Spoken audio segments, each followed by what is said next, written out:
Je suis en présence de Lolita Nandois et Caroline Arbour, deux femmes merveilleuses qui ont des fonctions bien précises dans le cadre du Salon des métiers d'art de cette année, le 65e d'ailleurs. C'est ta première collaboration, Lolita Nandois, au festival cette année? Oui, ma première, ça fait longtemps que j'y vais, que je ne fréquente pas 65 ans. Non, ça m'aurait étonné. Un petit temps. Ça m'aurait inquiété, en fait. Oui. Mais oui, je suis très, très, très heureuse parce que tantôt tu parlais de retrouvailles, mais de retrouvailles avec des gens qui ont un but commun. Oui. J'ai l'impression que les gens qu'on retrouve là, évidemment une fois sur le salon, mais ceux qui travaillent autour du salon sont tous des gens qui ont un but commun, des valeurs communes.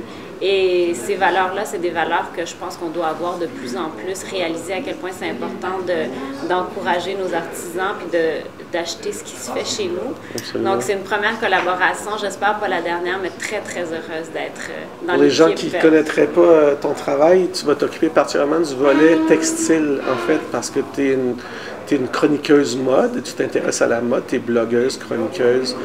Un jour, tu auras ton émission, je te l'annonce, mais... fait que... à quoi vas-tu porter attention particulièrement cette année? Bien, ce que je vais vouloir faire, c'est vraiment mettre de l'avant la création mode. Et dans la mode, j'entre évidemment les accessoires, donc les bijoux, le chapeau aussi, donc les modistes, la chapellerie, tous des objets, des produits qu'on porte et qui ont vraiment une valeur différente que ce que tu peux acheter dans n'importe quel magasin. Puis j'ai envie de mettre de l'emphase là-dessus, sur le fait que comment le produit est fait, donc tout ce qui est mis dans la création du produit, mais aussi dans la beauté, parce que parfois on a des a priori tellement négatifs. On en parlait tout à l'heure avec Caroline, qu'on a l'impression que des artisans, ça fait genre du macramé. Oui, il y a encore des préjugés persistants à cet égard-là. Puis je veux casser ces préjugés-là, montrer que c'est beau, c'est moderne, des choses que tu as envie de porter à tous les jours, mais qui vont avoir été produits de manière éthique, qui vont avoir fait travailler du monde de chez vous.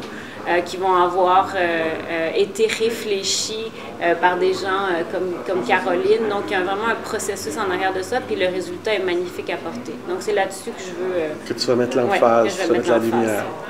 On parle de toi, Caroline Arbour. Cette année, tu es comme une espèce d'artisane porte-parole, je dirais, pour l'ensemble de la communauté des artisanes et des artisans. On parle beaucoup d'un salon féminin cette année parce qu'on se rend compte que dans la communauté des artisans et artisanes, la présence féminine est importante.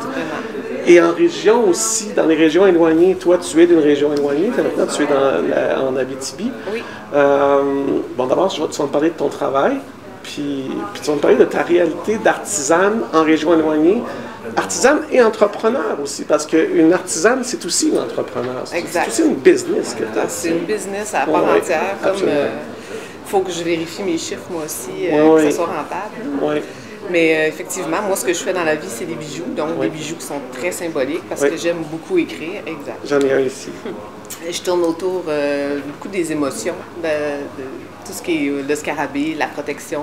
Oui. Je m'identifie beaucoup à toutes sortes de choses. Mon vécu s'y parle dans les pièces, mais beaucoup les rencontres que je fais avec les gens. De là, l'importance des salons, des métiers d'art. Oui. De là, l'importance de rencontrer les gens, de pouvoir un peu échanger, de sentir le pouls. Fait que, Mais mes bijoux sont faits en argent et en or. C'est vraiment une pratique qui est millénaire.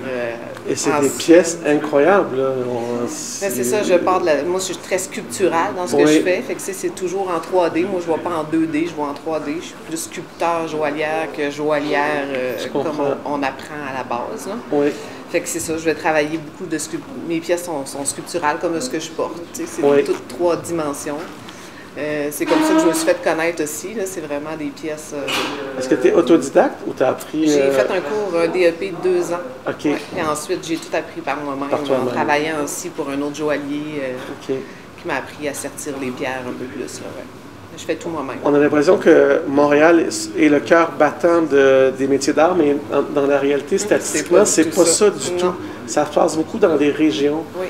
Commencer d'être une artisane en région, est-ce que c'est un double défi ou... c'est un défi qui est très faisable. Oui.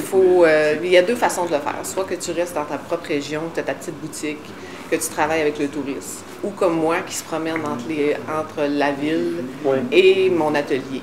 Moi, j'ai décidé j'aime beaucoup la mode, j'aime beaucoup toucher... j'aime l'exportation, j'aime voyager, fait que je voyage beaucoup pour mon travail. J'étais à Montréal à tous les mois pendant la période pandémique. La période pandémique, je ne suis pas venue du tout, mais sinon, avant, même quand j'ai travaillé avec Burks, j'étais ici aux 2 semaines. OK. Fait que, tu sais, c'est vraiment le fait de me promener, moi, qui me nourrit beaucoup. Dans la voiture, c'est quelque chose qui me nourrit. Fait que il y a 2 façons. Moi, j'ai trouvé la façon pour moi, c'est de vendre sur le web, avoir plusieurs points de vente, faire des salons. Les salons, c'est crucial. On s'en rend compte que c'est vraiment crucial. Ouais. Parce qu'il y a le salon des métiers d'art qu'on connaît, celui qu'on célèbre cette année, mais il y en a plein d'autres petits salons aussi à travers le territoire. C'est ça. Il y a d'autres corporations de métiers d'art aussi qui existent. De se promener, puis de montrer, les gens découvrent, c'est là qu'ils te suivent après. Puis de là, justement, la pandémie m'a donné envie d'avoir ma propre boutique mobile, donc je me suis fait un super trailer. C'est vrai? Oui!